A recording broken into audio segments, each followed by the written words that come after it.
И поречи си 2 месеци од несреќата во дискотеката Пулс во Кочани, народните избраници се уште не иницирале надзорна расправа која бараа и семејствата на настраданите. Телевизија 24 ги контактираше дел од пратениците. Зошто толку долго се чекаа? Во изјава за телевизија 24 пратеникот на Левица Амар Мециновиќ само кратко посочи дека прв потпишан од изборната единица 3 е нивниот пратеник Борислав Крмов, а потоа и тие, но бидејќи потребни се минимум 15 потписи, уште еднаш упати повик до неговите колеги пратеници од останатите пратенички групи да го направат истото.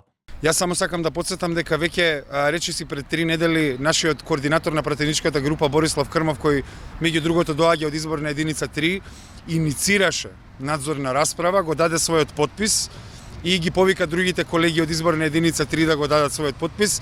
За јавноста да биде јасно, за надзорна расправа треба 15 потписи од пратеници, а останатите 5 пратеници на Левица се спремни во било кој момент да ги дадат тие потписи. Во разговор за телевизија 24 пак пратеникот Никола Мицевски од ВМРО ДПМН посочи дека со пратениците од изборната единица 3 ќе иницирале надзорна расправа и ќе собираат потписи, но чекаат уште некој ден истрагата да биде завршена. Ние сме за надзорна расправа која покрај дискотеката Пулс ќе ги опфаќа Дурмо Турс, Беса Транс и други случаи за кои многу прашања останаа неодговорени, но ќе почекаме да заврши истрагата за дискотеката Пулс и потоа пратеничката група на ВМРО ДПМН ќе иницира. Јована Тренчевска од СДСМ со сличен став смета дека треба да и се даде предност на истрагата.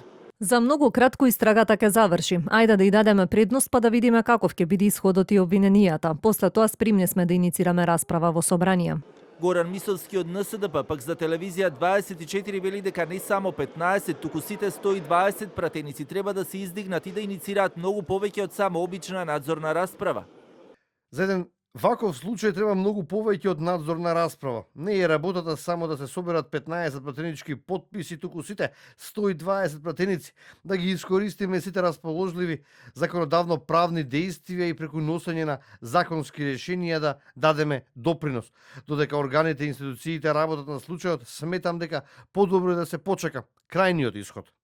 Надзорна расправа бараа голем број на граѓани, но и членови на семејствата на настраданите од дискотеката Пулс и на самите протести. За да се закаже надзорна расправа според законот за собрание потребни се најмалку 15 пратеници кои ќе се подпишаат на иницијативата која се поднесува до собрание, а собранискиот спикер е должен да ја стави на дневен ред. Надзорни расправи се бараа и за пожарот во модуларната болница во Тетово, како и за двете автобуски сообраќајни несреќи кај Ласкарци и во Бугарија.